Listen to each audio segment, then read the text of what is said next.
I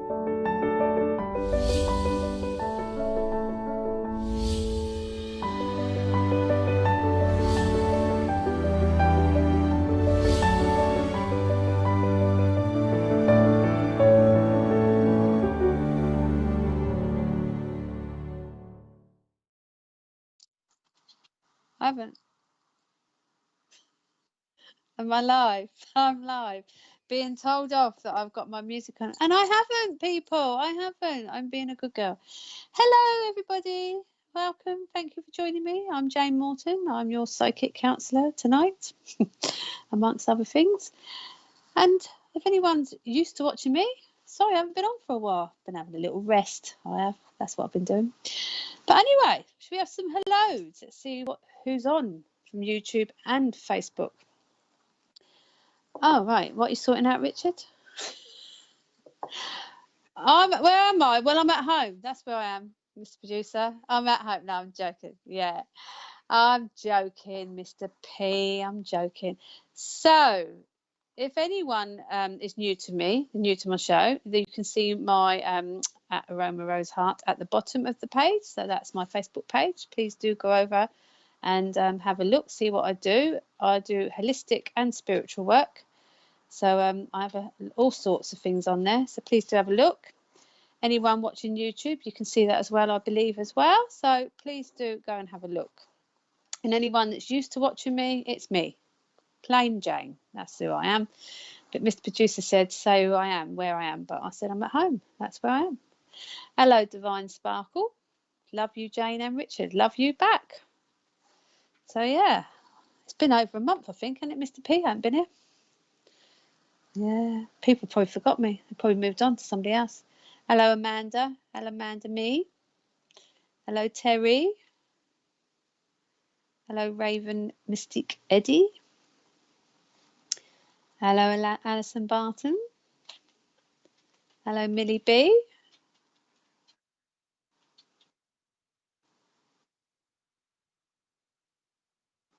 Oh, hello, Holly Johnson. And apparently you're joining us you're on your own show, joining our family. So welcome, Holly.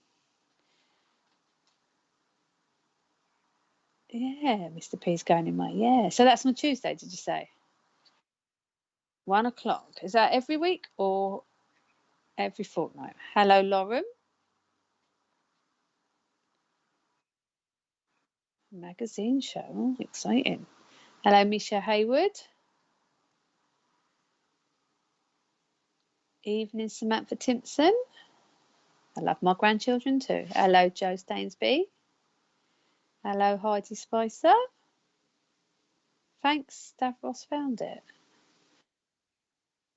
She's having a private conversation, isn't she? Hello, Michelle Jewett Hole. Hello, Kim Day. Hello, Caroline Fenton. First time on here with you. Thank you very much, Caroline. Is it Carolyn or Caroline? Sorry. Hello, Sally Keane. Is that there? Zamani. Good evening. Yes, that do. I'm getting better at this, and I'm getting better at my pronunciation. I'm doing really well.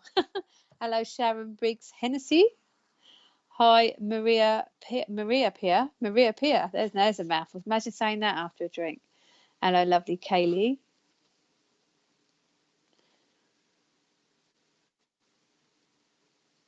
Hello, Denise Fatusha. Hello, Nicola Humphreys. I reckon you put them up on purpose, Mr. P, because you want to watch me try and say them.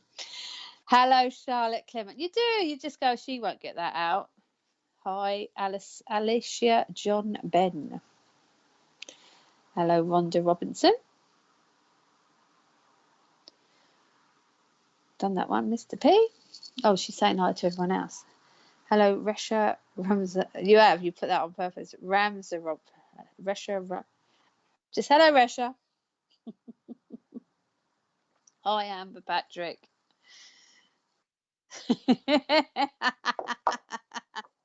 Oh, Mr. P, it's payback, isn't it? Because I've been on for a month.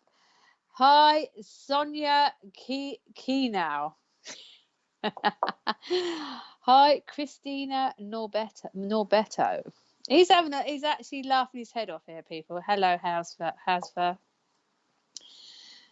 Hello, Dawn Taylor.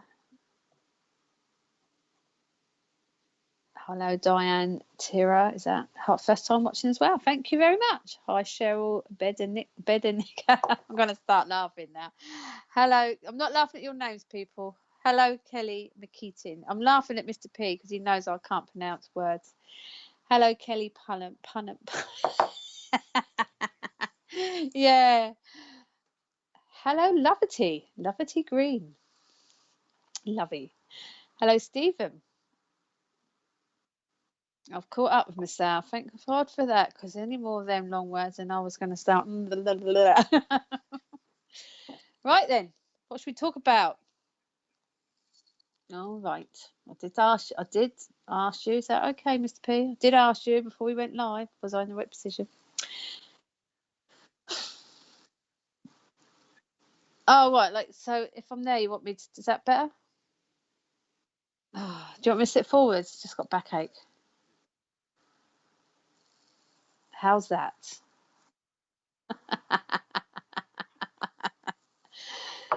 Yeah, I expect people would just like me to get on with the show, but am I now in the right position for you, Mr. P?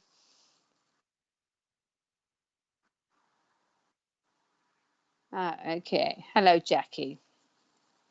So normally on my show, if you are new, hello, Teresa. You ask me a question, I answer it if I can, or we can do random readings. We can pick a number. Mr. P put you in his little generator. I don't think he really has got like a little number generator, but there you go. Hi, Di. And then we can do some mini readings. But yeah, ask me anything you want. Spiritual questions, personal questions. I will do my best to answer them. That's what I'm here for. Not seeing my name, I'm going to sulk now, Richard. Why is she not seeing her name? Why are you sulking, Stace? Can't do everybody, Stace. Can't do everybody. It's been a long day for me. I've been having cocktails and 50th lunches with my friends, but my cocktails were mocktails because I was coming here. Hello, Sally Ann. I have a question, Jane.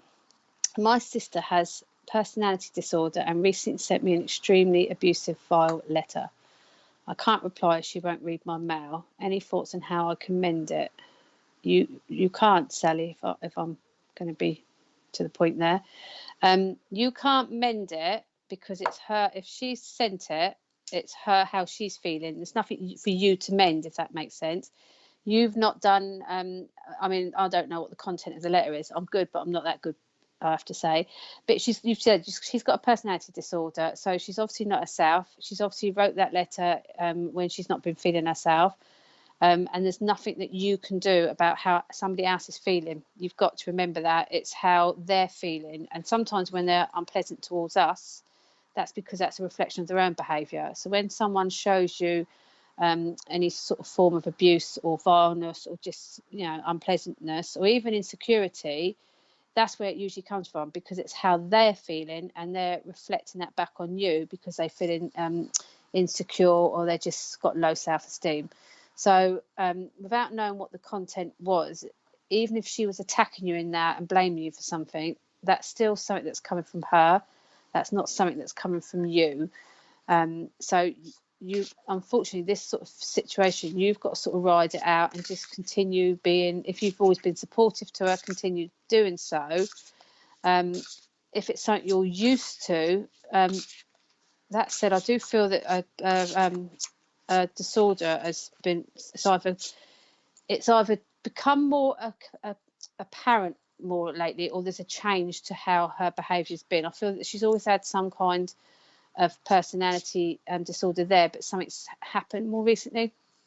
Sorry, it's someone's I'm getting my throat starting to play out, so I feel like someone's just about to give me something there.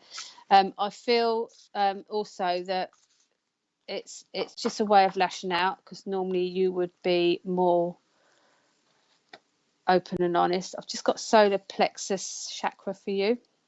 I'm on the right side, Mr. P. I've had a moment. Yeah. Oh, yeah, sorry, it's number 3, Mr. B. Thought you'd know this by now. And our solar plexus sits just below our rib cage, and it is where we hold, as a spiritual person, this is where we go back and recharge ourselves. we'll go back, we'll use our, so when we're relying on our chakras, we'll go back to our solar plexus to sort of hold that energy in and that strength. And for me, that's what I want to say to you. One, remember your sister when she's in a good place. When, you know, think of her like that for the moment.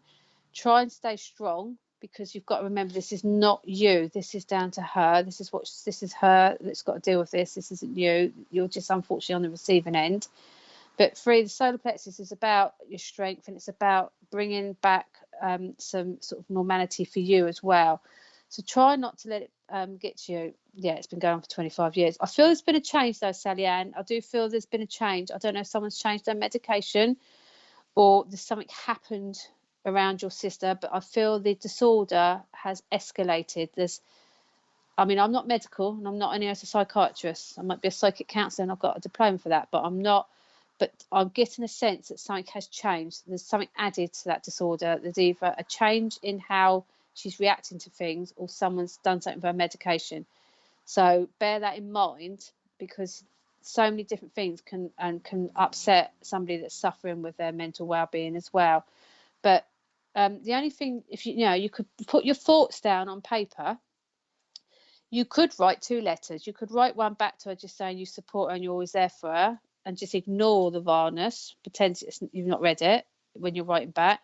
You could write another one that you keep to yourself on how you feel dealing with this over 25 years, because when someone has a mental illness, that affects members of the family as well, and it affects people differently. So you could write a letter letting out how you feel, what your thoughts are, and how angry it makes you, but keep that one to yourself, because it's amazing how much when you're writing out how you can feel better just doing it. Just make sure you send her the right one back.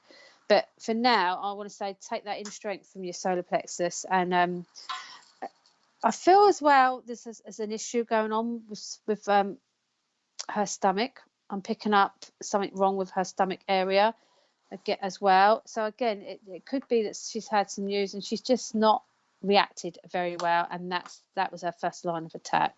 So I hope you can take something from that, Sally. But try and remember, when people are violent and abusive in any situation, whether it's an abusive relationship, it is not down to the person receiving it, it is down to the person giving it.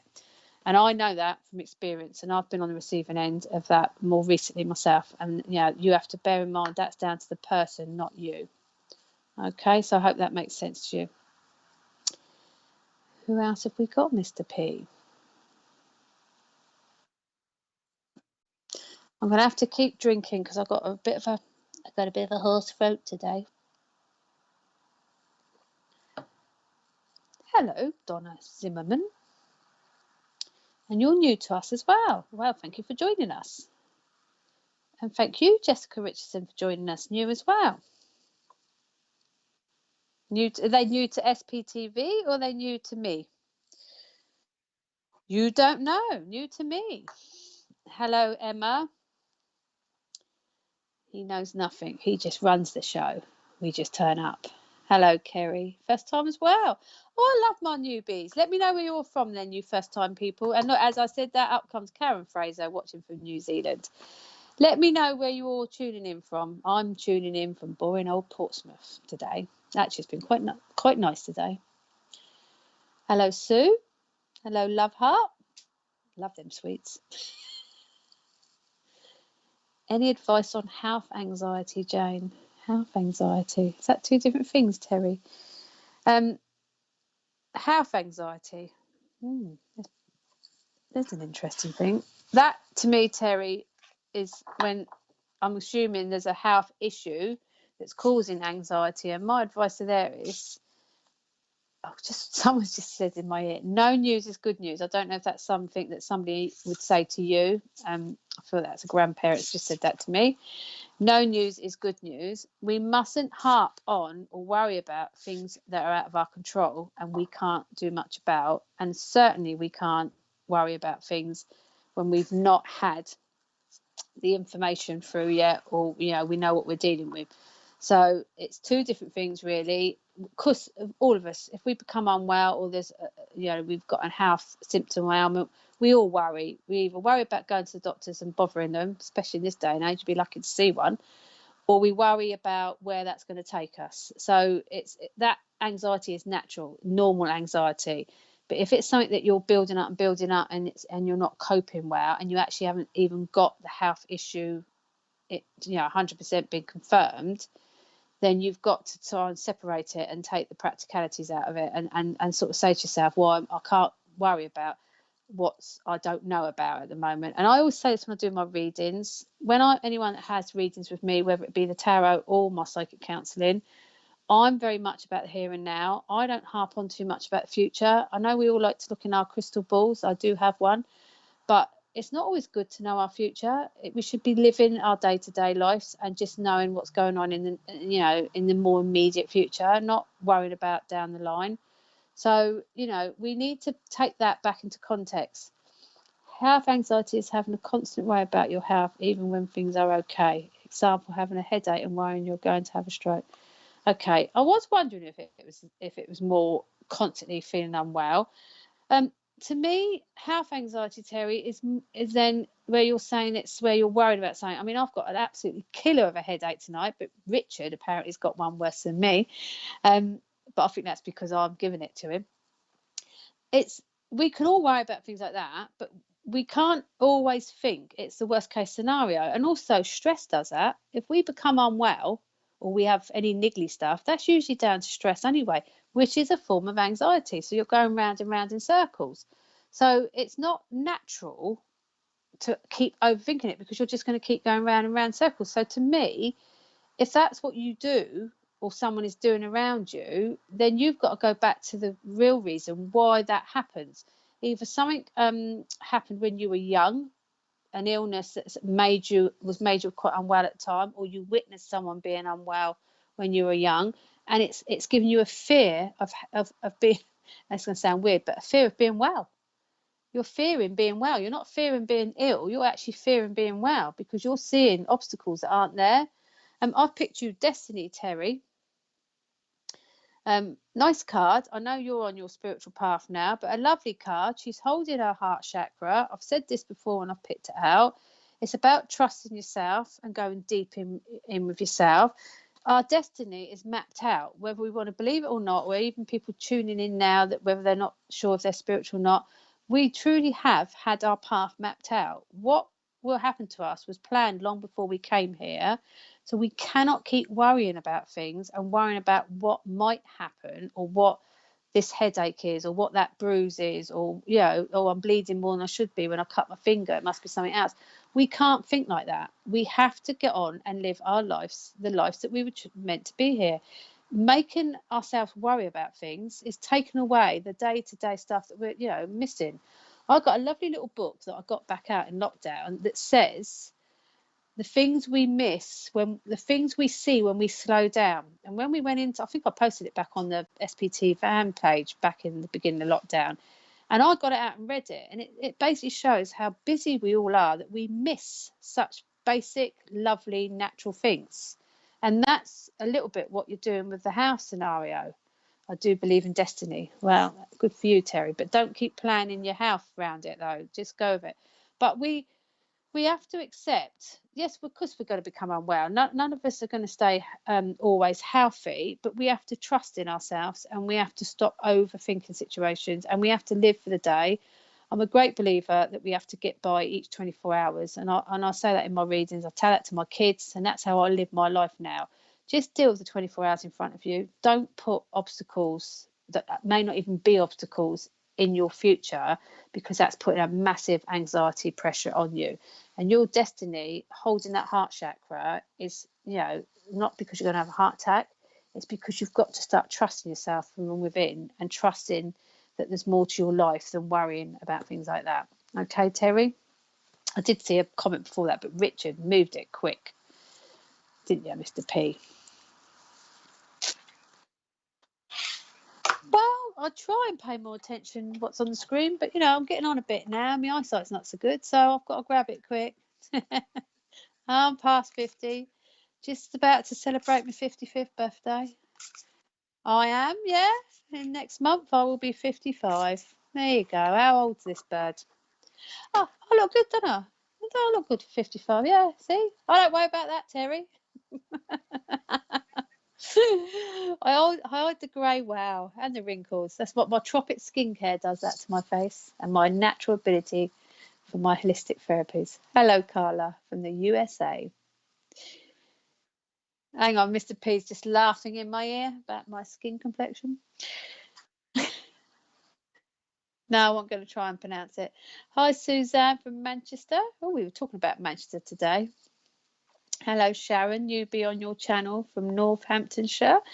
Oh, lovely, another newbie. Hello, Anne from Grimsby. Mary from Chichester, only up the road from us. Lovely. Jan from the Isle of Wight. Oh, I bet the beaches over there have been lovely when it's been hot.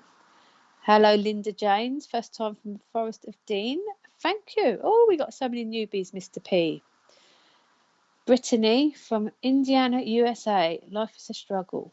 It is indeed, Brittany. Jackie Vag. Wondering when I'll feel better again after hysterectomy 3 months ago. Going crazy. Oh, Jackie. So, showing my age of 55, I had a hysterectomy at 40. Can't wait, personally, but there you go. There's all different types of hysterectomy. Now, any men that are on here might be doing this now, there is, including Mr. P. But there's all different types of hysterectomy. So it depends on what sort of surgery you had. I had a full hysterectomy, all but one ovary. So I did have quite intensive surgery.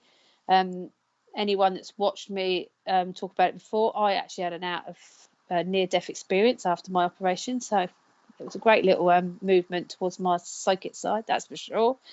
But it is hard. It is hard. You know, it's a massive operation, despite such a small organ to be removed.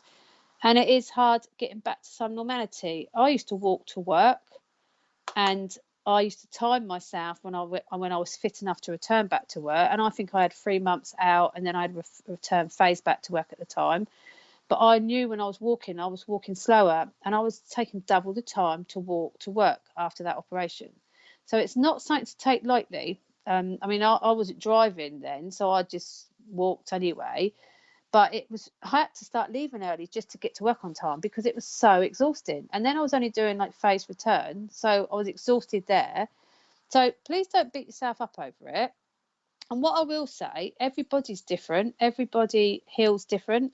My scar healed brilliantly, but it's the psychological stuff that comes with it, because you've been cut in half basically. So you sitting down and bending is uncomfortable. All sorts of things you've got to learn to move with. But 3 months, if you're not feeling better after 3 months, then I would say go back and just get it checked out, because 3 months is still a good. Usually after 3 months you do go back for a checkup anyway. They usually have you back in to just check how you're going. I don't know if it's changed in 15 years, but definitely get it looked at if you're not feeling right. Or are you going crazy because you're still struggling and not able to do the things you did? And I will tell you this, because I am a naughty whatnot, and I even did it after breaking my leg. I will push my boundaries even when I can't. I crawled across my floor to put washing in my washing machine after my hysterectomy, and we all know that anyone that's had it, you're meant to not lift nothing, you're meant to rest up. And there I was, as soon as my husband at the time had returned back to work and the kids were at school, I was doing everything I shouldn't have been doing without standing up and literally lifting it. So we all push ourselves, and we shouldn't do it. And it is a big surgery. Remember that. I've just picked you emotional withdrawal. And I think at the moment, when I turned that it's weird. I did see both your ovaries, so I'm wondering if you've had both removed, because I actually see both your ovaries floating around. Strange, I know. But I did feel that with you, I think it's not just the pain factor with you. I think there is a psychological scenario there as well. I think you're just trying to deal with what you've had done. And I feel that maybe the hysterectomy wasn't a choice, it was a necessity. I mean, of course it's a necessity, but I do feel that you had to do this. It was a matter of urgency to do this. So let me know on that, Jackie. But I think, definitely go back and see a GP if you're not feeling right, whether it's physical or emotionally, because it is a big surgery. And some people don't cope because it's a woman's organ. At the end of the day, it's taken away your chance of having children. Even if I was I had 3 children, I didn't want no more, but it's still taken away something. Yes, you've had both removed, yeah, because they were floating around next to me, and I thought, okay, random. But you know, it's a lot to come to terms with. Even if you never wanted children or wanted any more children, it's still losing a part of the female anatomy, and it is quite a big psychological thing. So don't don't beat yourself up over it, but definitely go and see a GP if you're not feeling right. And with that emotional withdrawal as well, I did get a little weird one you get, but I've just felt I've got a bit of stickiness around the scar. So I don't know if there's an area of the scar that still gives you a little bit, it doesn't feel right, if that makes sense. I don't want to go too personal. I don't know how many people are watching, but definitely get that aired. And you know what I mean by that, Jackie, and definitely get that seen to, because I'm getting a little bit of stickiness. I feel like I want to pull my skin back to just air that scar area. But you know, it is a big surgery, despite what people may think, and despite the size of that organ, it is big surgery, and you need to take it seriously. And 3 months, that's about the time, the turning point. By 6 months, you will notice a difference. And and that's from my experience of having the same surgery. But definitely don't ignore any emotional stuff that may be going on. Definitely go and get that looked at as well. Okay, Jackie, hope that helps, and let us know if there is a problem there with the scar. Mr. P.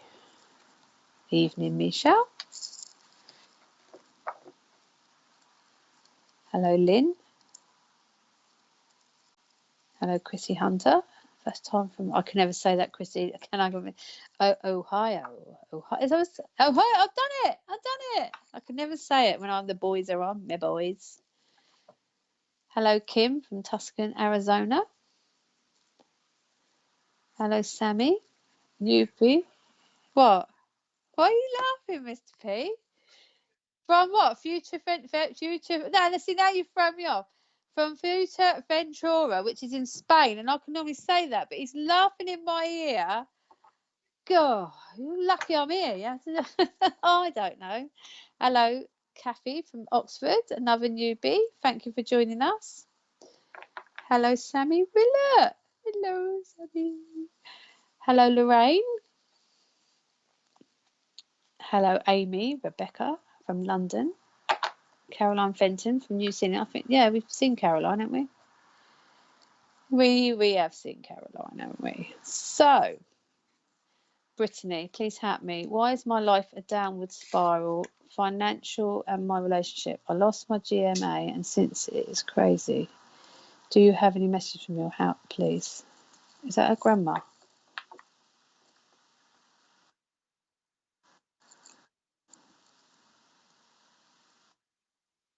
Okay, we have a little bit of technical spiritual interference. Brittany, I've started telling me that's your grandma. I want to say it's your grandma. Yeah, these texting slang words, I just can't keep out of it. Showing my age again. So it's making me want to touch my head when I talk about your grandma, around my head area here. I'll just see what that is. When you lose somebody, it affects you in different ways. It's like, like I said, there is no right or wrong way to heal from an operation, or to heal from someone passing, or to heal from any situation. We are not all the same. And even if some of us may feel we're in the same boat financially, a lot of people struggled last year. A lot of us come in and out of relationships. I've had 2 husbands. I'm greedy, me. So I've certainly had my relationship moments. No relationship is the same. You might have similarities, but nothing is the same, because you're feeling that, not somebody else. They may have a connection with you because they've been through it, but it's your grief. It's not anybody else's. So you are entitled to feel like it's a struggle. You are entitled to feel that things are getting on top of you. If you've got other issues going on when someone's passed, it's just all going to start coming in and sort of feeling like it's caving in. But you've got to try and section it all. And I know that's hard when it all seems to be happening at once, but you need to try and partition it off and see what you can cope with now and what you can't, and deal with them individually. That is the best way to cope with that. And I can't put a point on how long it will take to grieve a loved one, because it is different, and you never forget them, and you never really truly stop grieving them. You just learn to deal with it on a daily basis and get on with your own life. And I can, as a psychic and medium, I know that when people pass, they don't want us to be miserable back down here. They don't want us to stop living our lives and doing the things we enjoy. We shouldn't feel guilty about laughing or smiling or doing anything that makes us happy. That's what our loved ones want for us. They don't want us moping around, because, I truly believe that they are watching over us. They are around us, and they're seeing what we're doing. And that's why they try and do things to uplift us if we are down. Or, like people say, they get strange things happen. It's because our loved ones are trying to get our attention. So for me, you need to separate what's important. Grief is grief, and you've got to learn to deal with that in your own time. No one can put that on you. And relationship wise, you've got to look at the relationship and work out if it's a relationship you want.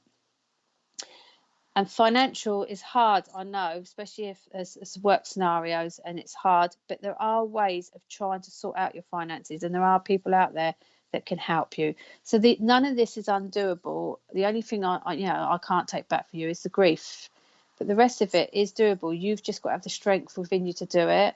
And at the moment, you feel like you're going down and not coming back up. I've just picked you Stand Your Ground, which on there, that's quite, if I turned it up, that's almost, it's upside down, but that's like, always reminds me of the world, and it's about getting back on your feet and taking back control to me. So that's what you've got to start doing, getting back and getting some control back in your day-to-day life. It also straight away tells me, relationship wise, I feel that this relationship, there's a relationship around you that has not been good for you and you're not benefiting from. So I do feel there the Stand Your Ground is more telling me it's time to make or break and decide what you want, because I don't feel you're benefiting from that. But the rest of it is about bringing yourself back up and finding something that can make you, and only small things, don't go doing anything massive, but just find small things that can bring you out of this downward spiral. And again, I'm not a doctor or medically, well, I am slightly medically trained, but not enough to prescribe for people.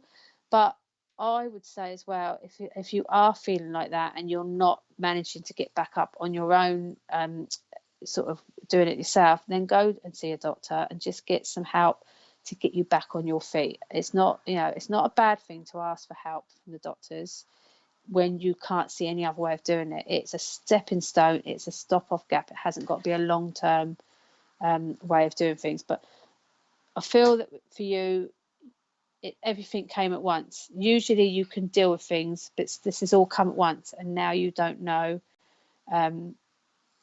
This is going to sound mad. I've just got a ferret around you. I've just felt a ferret come in around you. I think it's a ferret, some sort of weird. It's not. I don't know if that's going to make any sense to you. I've just got some sort of ferret animal come in around you. I don't know if it's something to do with you or your grandma. Let us know. But it's just coming around me. But I feel at the moment, take them all into sections and deal with what you can cope with. Don't deal with them all at once. So I hope that helps.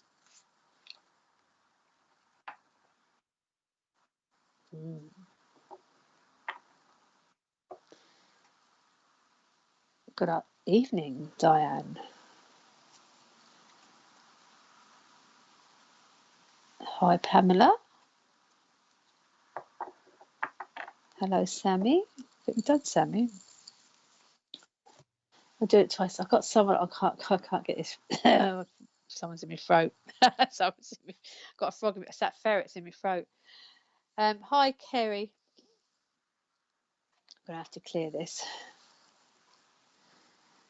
Hasvel. I've recently been having vivid dreams. I've been looking them up. The last few nights I've had dreams that are disturbing. I wake up with anxiety and panic. I don't remember them. Any advice, please? Everyone. That case. Well, according to Mr. Producer, don't go to sleep, but I don't recommend that because you do need to sleep. A lot of people are having very vivid, weird dreams, have done all through lockdown. It's been quite common along the psychic route. We've all discussed it in our group things. But a lot of people I've spoke to have said how mad their dreams were. I actually had a really mad dream last night. The ex-husband was in it, which was quite upsetting because I didn't really want him in there. But there you go. Don't overthink your dreams, because I'm a little bit... There's dreams, and if you don't remember them, they're dreams. And then there's visions, and if you remember them and they still don't make a lot of sense, then you are being shown something. You are being told something. I did work mine out in the end, so it was so we don't get it easy, even the psychics. But dreams, if you wake up, you don't remember them, but you know something went on, it is a dream. Because, you know, we are human, we can dream. When we go to sleep, we go into a subconscious state. And in a subconscious state, we can astro travel, which sounds a bit weird to some people, but there you go. And you will be on a different plane doing different things. And then other times you're just there and your mind's not switching off and it's all going on. You don't have to overthink what's going on. If you're waking up, though, feeling anxious and panicky because you think something in your dream has made you like that, if it truly was something you were meant to know about, you would wake up and remember it. So I'm thinking you're going to bed with anxiety before you're actually going to sleep. So that anxiety is coming, it's prior to you even going into your subconscious state, and that's why you've still got that feeling. I don't know if anyone, I mean, I've done it loads of times, where you've suddenly woke up and felt like you're falling out of bed, or you've actually woke up out of bed, or you've jumped and bolted in your sleep. It is believed that's where we've returned back quickly from our astro traveling into our body in a subconscious state, but we've returned too quickly and woke ourselves up. So that causes a feeling of anxiety and panic, because one, you think, God, I was going to fall off the bed, and like sometimes you think you're falling from a cliff. It's because you return too quickly. It's no different than waking up when someone pushes you and prods you and you jump. So to me, Haswell, I feel that you're going to bed with something on your mind anyway. You're already anxious, and that panic feeling is coming because your heart rate's slowing down. So when you're waking up feeling that you've had these weird dreams but you're not remembering them, you've already convinced yourself that something's wrong. I don't think it's anything that you should be worrying about, if I was truthful. I know you do a lot of work with Polly, so it might be something I thought it was Haswell. Yeah, I'm sure it is Haswell. I could be wrong, but I think he does do a lot of work with Polly. So I feel at the moment there's something on your mind.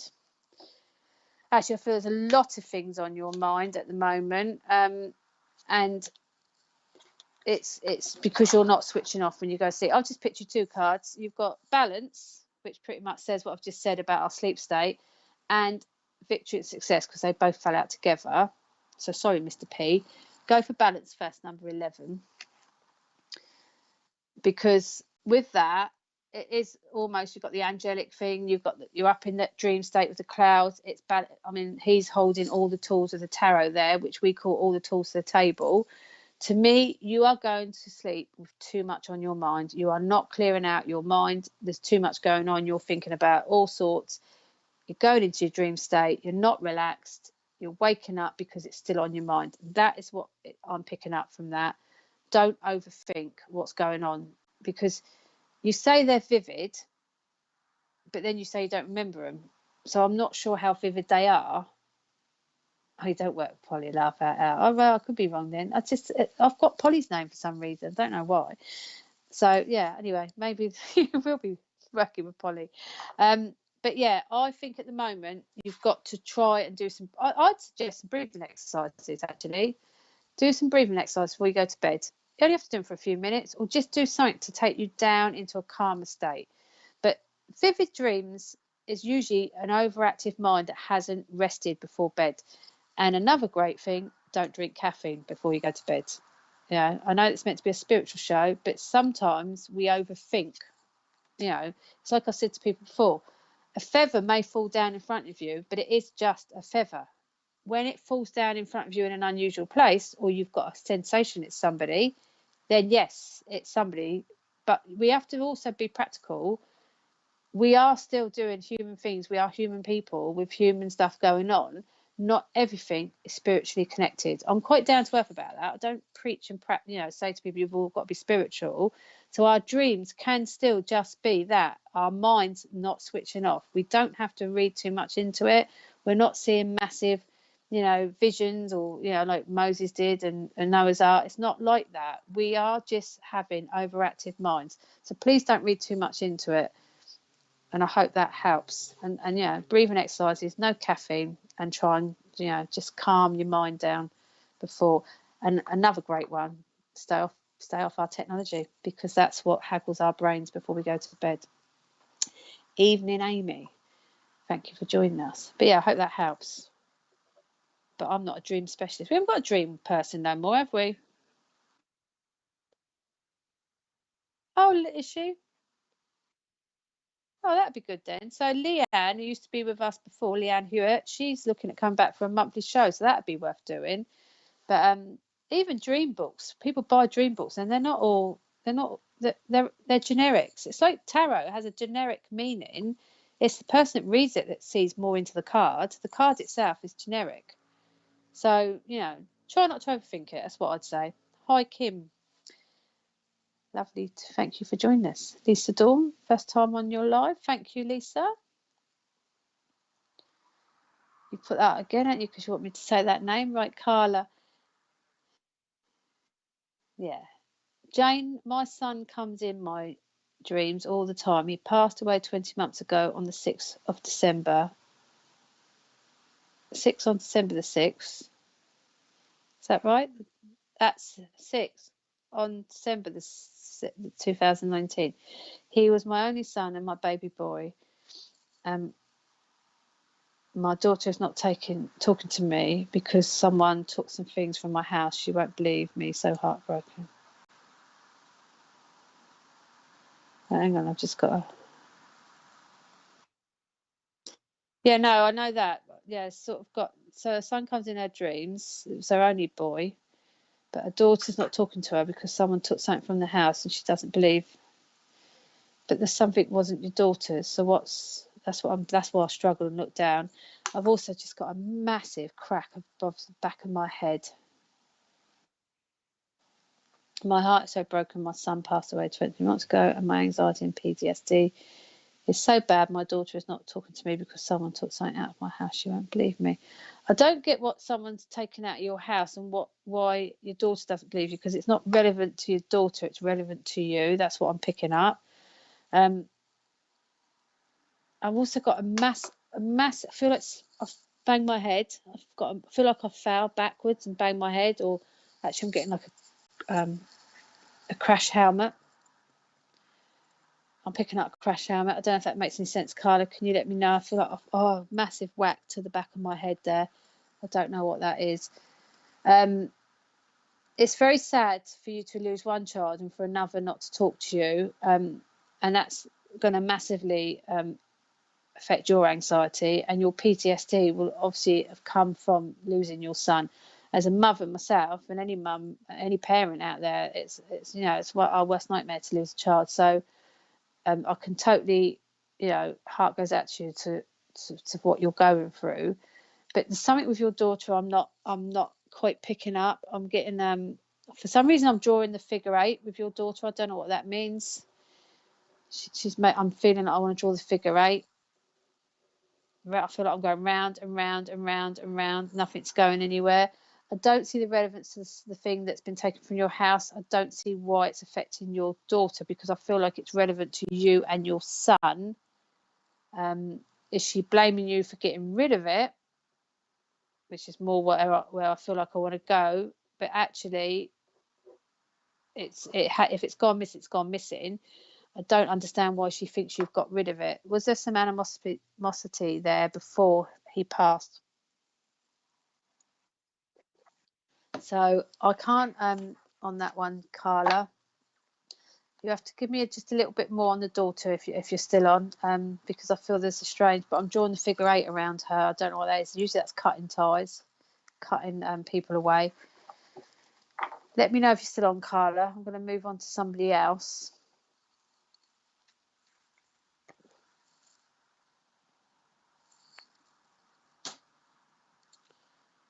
Hello, Casey. Hello, Paul.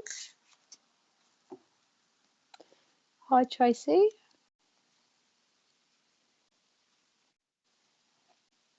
Hi, Barbara. I could just eat a curry. Teresa White. I would like to know when I would hear from my SP. Reconciliation, thank you. SP? Oh, I thought spiritual partner. Yeah, we're guessing. We got there's guesswork here. We do guesswork as well as psychic work. I'm thinking, yeah. Yeah, you're gonna have to. I'm not. I'm not saying I'm not good, but I do need a little bit more. I can read so much because I've got 3 children, and I used to decipher counselling notes years ago. But I still, if you could just expand it a little bit. But I'm going to go spiritual partner of that, Teresa, and your reconciliation. So I feel that you feel you've already met your spiritual partner, or you're aware of them. Strange thing, I'm getting around my neck now with that. And now you want to know when you'll reconnect with them. Our spiritual partner, people have different names for different things. We have our soul mates. We have our, what's the passionate one? I can't think. Our twin flame.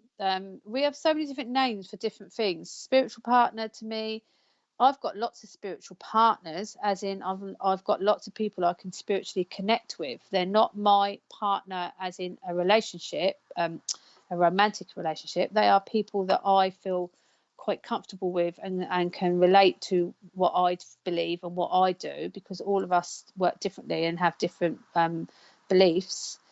But so a spiritual partner could be anybody. And if you feel you've already met them, you've probably met many of them, because in Ascension, when I studied Ascension, we come from a group of people. Before we came here, we were in a group of 8, an immediate group of 8 that was also from a group of 16. It gets a little bit bigger, so we won't go too far up. But that immediate 8, we are all connected in one way or another. And in that group of 16, we will meet people on this lifetime and know that we know them. We feel familiar with them because they're in our soul group. We've already been with them somewhere else, and that's why we always have that familiarity. And our immediate 8, when we pass, we've all got to pass before any of us can come back and live another life. So we have to all wait for the other part of the group to go. So if you feel you've met somebody in that connection, chances are they've come from your soul group, your Monet group, and that's where the connection is. So the only time you'd reconciliation with them would be back in your soul state. And sometimes we meet people here and we feel that they are our twin flame, which is the most passionate one. It is like the person we're meant to be with, and they are taken away from us for whatever reason. And it can be destroying, soul destroying, emotionally destroying, but we will be back with them when we pass. Not everything that happens in this lifetime, even if it's bad or heartbreaking, is the end. We do meet them again the other side. It's and also people are sent here for a reason. I've just got memories of love for you, number 6, which makes me just feel at the moment, when I said about the groups, I just feel that sorry, number 6, sorry Richard, I got a bit keen there, didn't I, to put it down. I just feel when I look at those, they always remind me of the tea lights floating around in the little pond people put on the table. But I just feel for you that I'm getting a bit of a double thing with this. I do feel that there is someone you've met that you believe is your one, but I also feel that there's an element where you are believing that you're going to meet your true soul connection, which is your twin flame, in this lifetime, but you've already met them before. So I'm getting a bit of a double thing there. I feel like spiritually who you're going to meet your twin flame, but there is someone around you that you thought in the human form was your spiritual partner. So I'm getting a bit of a mixed bag with you when I look at memories of love, because I think your judgment's a little bit clouded and what it is you're actually looking for. People need to be careful as well when they're talking about their soulmates, their twin flames, their soul, partners, whatever they want to call them. We are here for ourselves. We are not here for anyone else. We're here to be true to ourselves, look after ourselves, and take responsibility for ourselves. We don't come here for others to look after us or make us happy, which sounds quite strange to anyone that's probably out there going through something at the moment, because as a human being, we all want someone to make us happy, and we all want to be with somebody. It's like a natural human thing to be in a relationship. But actually, our true relationship is with ourselves. And once you've mastered that, that's who your true soul partner is, yourself. Then you will look at things differently and see people differently and feel more comfortable in yourself. So that Memories of Love at the moment, when I look at it, is making me feel that you have a perspective of something that isn't actually quite there. So I hope that makes sense, Teresa. Shall we move on, Mr. P? Oh, adverts. Should we do some adverts?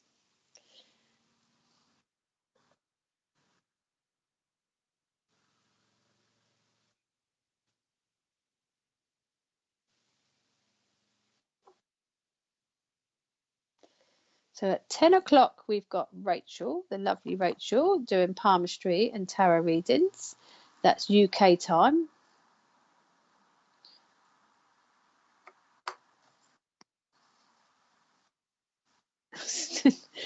And then we have an online set. Well, tomorrow at 8 p.m. UK time, we have Live with Spirit, and our free readings and different readings every week. Our reader tomorrow night is Paul Lashbrook, doing psychic art. Oh, I tell you what, talking of psychic art, I'll just quickly put this up. I've been scrawling all over it now, so I'm going to have to hide it because I don't want people to see the other bits. When we did, if anyone that was watched us on our charity night Saturday, God, was it Saturday? It feels like ages ago. I drew a woman because I was bored because I didn't win bingo and I didn't win the quiz. And I drew this woman. Can you see that? No, you can't see that. No, there's a bingo there. Can anyone recognise her?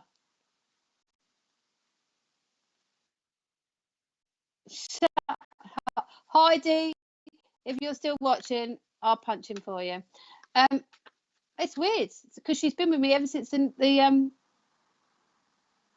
charity night, and her hair is like that goes. But the other weird thing is, I have done a reading earlier on today, and they could take the name and some of it, but it wasn't the picture. But I feel that she's relevant to someone that was watching our charity show on Saturday night. So I just thought I'd share that if anyone can take it, because I can do a bit of psychic art, people, as well, when I put my mind to it, but not as good as some of the others. Oh, we got trance. Is that a demo? So we got trance VIP night on Thursday. And what time's that, Mr. P? 8 o'clock UK time. Loving your answers tonight. Oh, Polly, loving you too.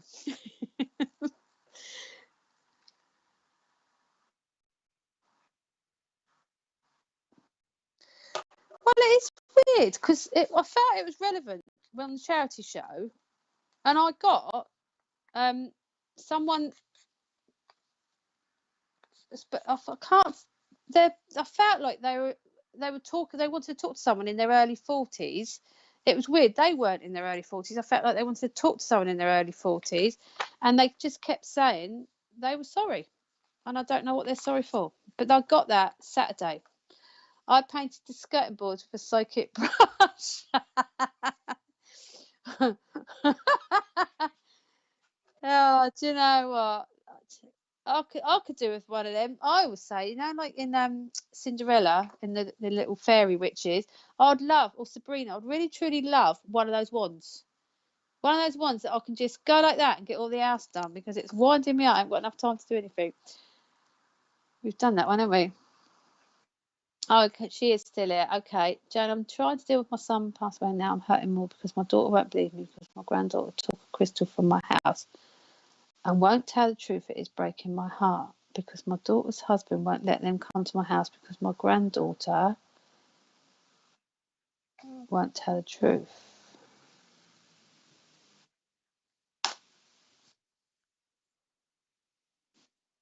Yeah. I don't think she took it. I don't think she took it. I think it's been put somewhere. Carla, I don't. Here I go. Because anyone that has Terry can vouch for me here. I can find things as well. I don't think she's took it. I think she had it, and I think she knows she's lost it, but she hasn't lost it. It's in your house. And also your daughter, cutting to the chase, your daughter needs to stand up to her husband.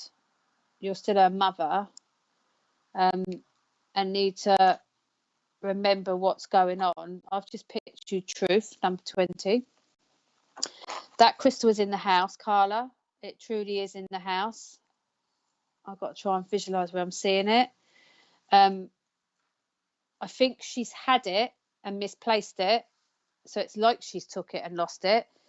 But obviously it's a vicious circle because she feels responsible, so she's not going to own up she had it in the first place. And I'm a grandmother, and I know they're naughty little whatnots when they put their mind to it, and my granddaughter's always taking my crystals. I usually catch her doing it, to be fair. But I feel like with this, remember, she is she's a granddaughter. Your daughter needs to remember, no one is perfect. Everyone does things they shouldn't do, especially when it's our direct children and our grandchildren. But I feel that she had it, was playing with it, and she's actually misplaced it. So it is still in your house. And I'm getting some kind of material thing hanging. I want to go rags. I'm not saying you've got. I can't place it. It's like some sort of rag thing hanging down. There's something. I feel like it's in it. Macrame. That's. I don't know if you've got any sort of hanging pot. Like macrame. I'm showing my age again, and but they're all back out now. Something's hanging. I feel like something hanging down, like you put plants or something in. I feel like something's hanging down. A crystal's inside somewhere. It's been put inside, messing around, or I don't know. It's still in your house. I think. Try and look if you've got anything like that hanging down. It's showing me that sort of thing. And once the crystal's back in your possession, you can try and make amends, because it takes two to say sorry. And if you feel she has taken it and it is still in the house, then obviously you'll need to apologize, but also your granddaughter needs to own up that she had it, and obviously is guilty of misplacing it and is scared to come. So there's going to be a lot of sorries going on there. But I honestly think, Carla, it's in your house. And look for something that I want to go that hangs down, puts pots or something in it. It's in there somewhere, because I'm getting stuff hanging around it. Let us know if that makes sense, if the thing I'm describing that's hanging down in your house. But try not. It's a crystal, and I know they can be quite expensive, but try and remember, family's more important. A crystal can be replaced. Try and make amends, and even if it means swallowing your pride and not and just accepting that, don't fall out of your family. This is the time you need them. So I hope you can take something from that, Carla. Significant partner. See, we were well off key, Mr. P. Significant other. Yeah, spiritual partner. Significant, yeah.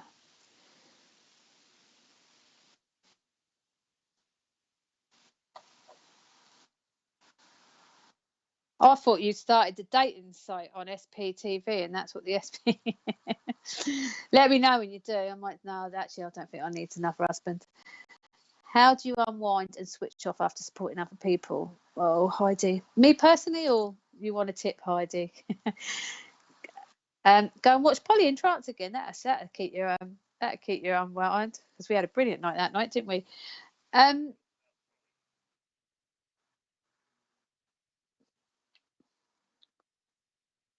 Oh, well, Polly's going to be doing an afternoon of animal communication for pets. That'll be coming up soon. I might make sure it's not on my work day, because I could do with my dog having some strange communication. He's crackers. But anyway, let's get back to Heidi. unwind and switch off, us supporting other people, there's loads of ways to unwind. I mean, we all bleep on about meditation, and yes, if we meditate and do our breathing and calm our head, we do connect quicker, we can have a nice connection, we can get more information. But we also have to be honest, some of our lifestyles is really hectic, and we don't always have the time to do that. So we don't always do what we should do. But we can't expect everyone to have a meditation session on hand just to wind down after supporting somebody. So the best way I always do it is find something I love doing, and for me it's music. If I want to clear my head or just get into the head zone, I play music. Or, as mad as this is, I do housework, because it makes me feel busy and I'm clearing out my headspace. If you've been with someone that's been particularly demanding, and not because because they've just generally had a lot going on and they need to let off steam, and that's what we're here for, to listen to people. And my humour gets me through, but I feel I need to learn to switch off. Yeah, be careful with humour, because humour is great. I mean, you watched again me and Polly bouncing off there. That's great. But some of us put humour on to hide what's really going on, and we use it as a mechanism. And we need to remember when it is humorous and when we're hiding how we're really feeling. So best way forward, Heidi, play music, just sit and have a cup of tea and just relax. I like to stare out and look at the sea. There's loads of simple things we can all do to just unwind. We do not need to be getting out a great big meditation thing or going on YouTube like a gin. Again, some people do find a drink will relax them. I find usually with that it can actually make you worse if you're uptight, especially if you've got things going on yourself. But it is individual choice. You know what you like. People knit, sew, paint. There's loads of things you could do after you've been around somebody that's been draining. And that's, like I said, not because we don't love them, but anyone that's going through something is down or is not coping with something, or has just got lots of stuff going on. If we're there helping and supporting them and listening to them, we are going to take that home with us. We're like little sponges when you're doing spiritual stuff. You're just sucking it all in. For us as spiritual people, psychics, we have to put massive protection around our aura so we don't take it all in. But that still doesn't mean we don't have other things we do to clear our headspace, because we can't keep walking around this aura bouncing out 2 meters in front of us. We took our social distance to a whole new level before COVID anyway. So, find something that makes you unwind, relax and feel you. That's all you've got to do. I tend to go hyper, but I feel I need to chill. Then find something that will make you relax. I said earlier on to Hasfield, breathing.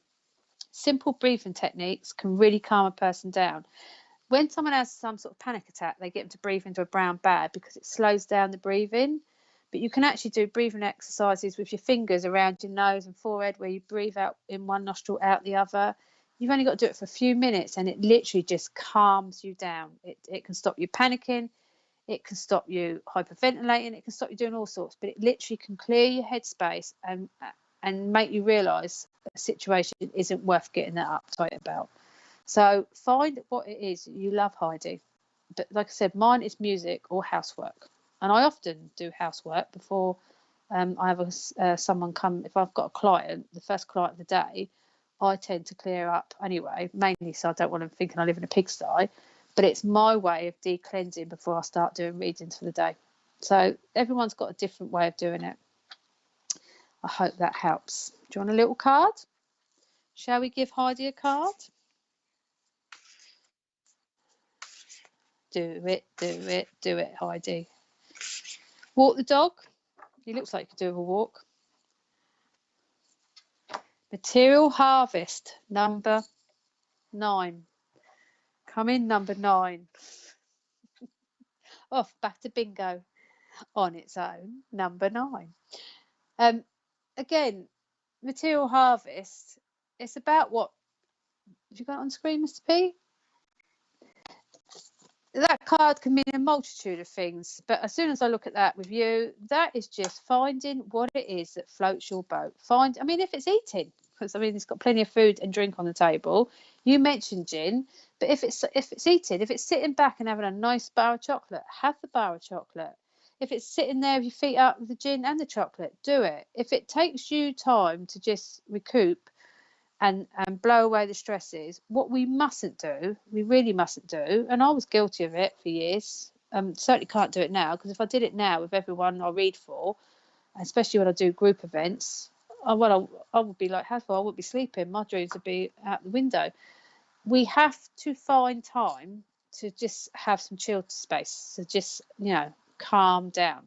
So, do what it is that makes you feel relaxed. And to me, if it's sitting down, for some reason I'm getting, I don't know if you've got what are they called, cricket pitch near you. I'm getting a lawn near you with lines going through. I've just seen that, like when they go across the, it is like a cricket pitch, isn't it? Because they don't do it on the football pitch, do they? Bowling green? No, when they go with the lawnmower and it leaves a darker green than a lighter green stripes. Is it a bowling green? Tennis? I don't know what. I'm picking that up, Heidi. I know that's random. Go and play tennis, cricket, bowls. Yeah, go and play bowls. I don't know. I've just got that near you. I don't know if that's somewhere near you, but I've just got that. But go and sit somewhere on a bench and look at the trees. Look at this. In my case, I look at the sea. Just do simple things. Simple things truly are the best things. That's what I'd say to you. So your material harvest is the things that are right under your nose and you haven't even noticed. Going back to a bit like that book I said. The things we don't notice when we're rushing around. Calm your mind and you'll see more. So I hope that helps. What else have we got?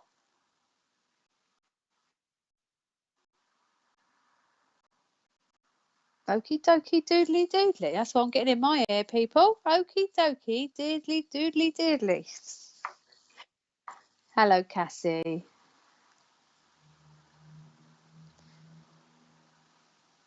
Amy, been feeling really lost since the death of my dad and disconnected from myself and the people I love. Any guidance on how to feel myself a bit more? They're all some of these are quite similar, aren't they, really? Although people have got different stuff going on, there's a theme going on here. I'm not saying everyone's, but this feeling, I think, this feeling of loneliness, low self-esteem, just not disconnected from myself. It's. I don't know. I often wonder if this last 18 months has done more damage. I mean, I know it's done damage, but I just wonder if it's done really more damage to people's well-being than they realise, even those that just think they're getting on with it. Yes, I have a cricket pitch 2 minutes away. There you go then. Go and watch cricket. go and watch cricket with your gin and a bar of chocolate, Heidi. Let me know if it relaxes you. I'll try it out for everybody else. But yeah, getting back to Amy, I just feel, again, it's grief. You can't. There's no time frame on how you should feel after grief. My dad's been gone 4 years. This anniversary seemed to hit me harder, and we've only just sorted out his memorial stone for the grave because he was cremated anyway, but he wanted to be near his parents, and put him in the book of remembrance. I mean, what sort of children are we? He's been gone 4 years, but maybe we weren't ready to do it. I don't know. So there is no time frame on grief, and to lose somebody when so much else is going on, it's just so hard because it just feels, why bother?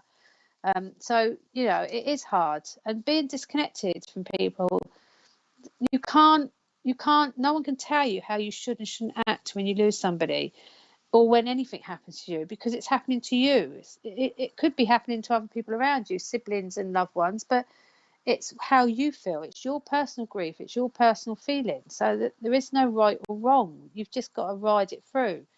The guidance really is, like I said earlier, taking 24 hours at a time and just dealing with that.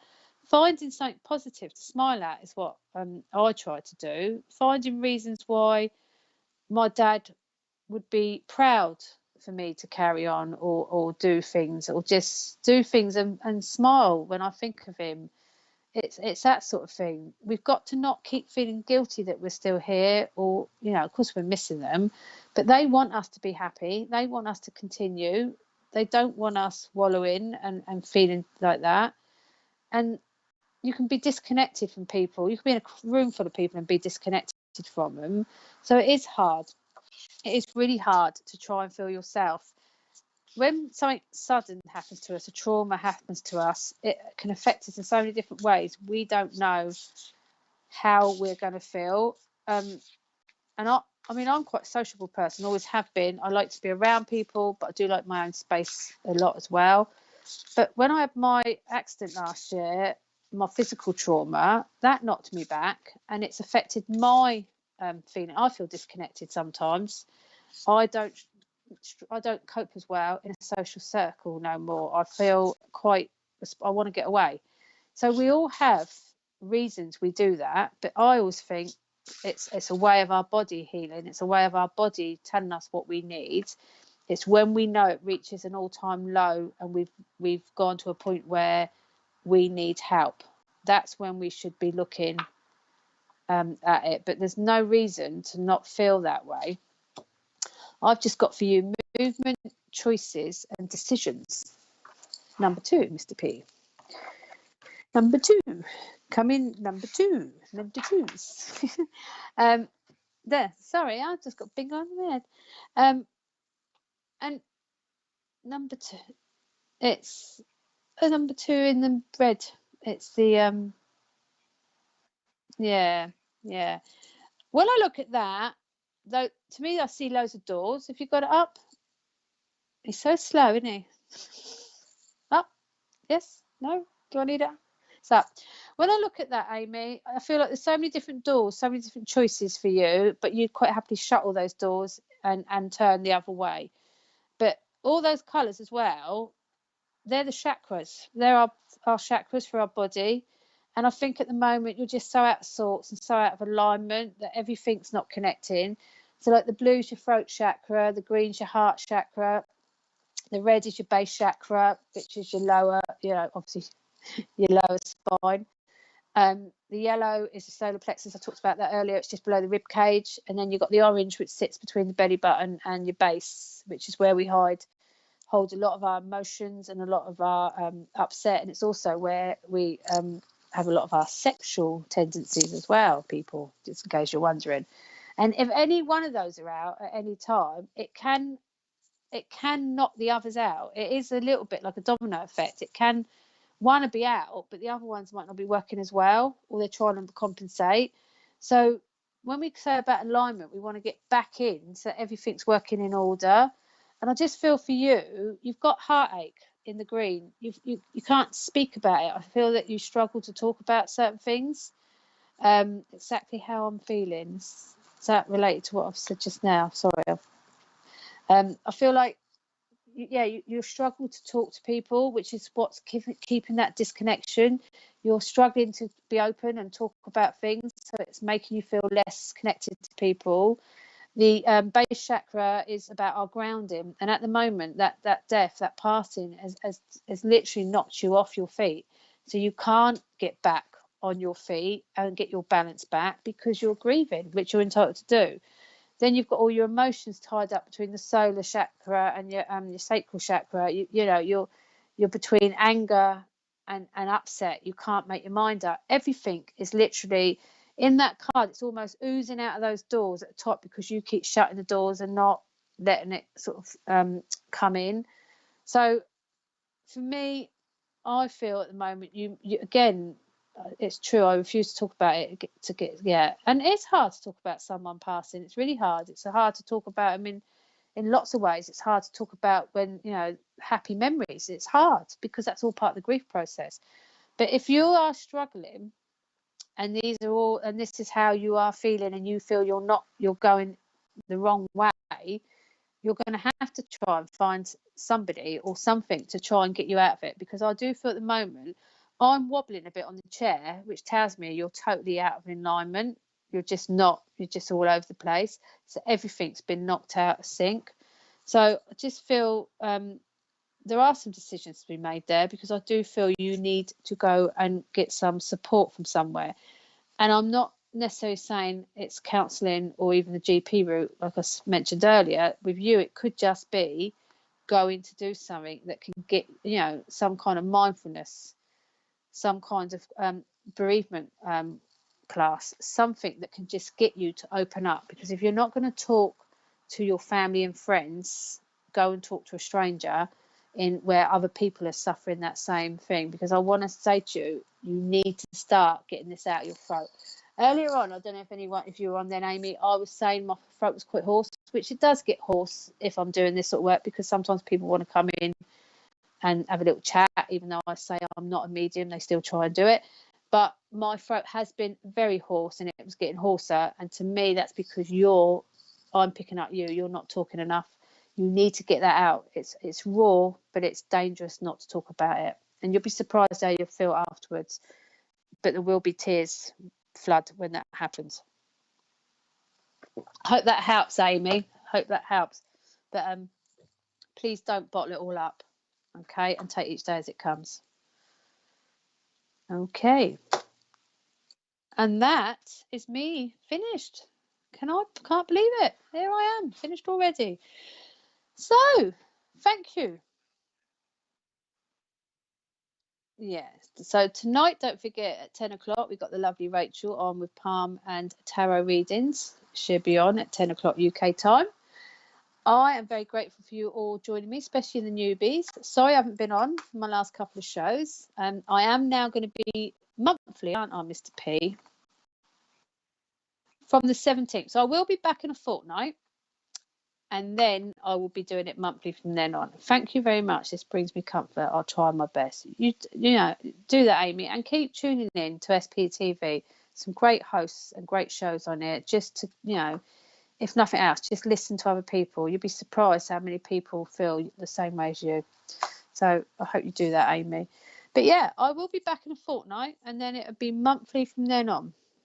So, but thank you everyone that's joined me. Thank you for everyone for being patient when I've cancelled last minute. It's been a bit hectic. Life's been a bit hectic. But much love to you all. And I will see you soon. And thank you, Joanne Lewis. Thank you very much. So, bye everyone.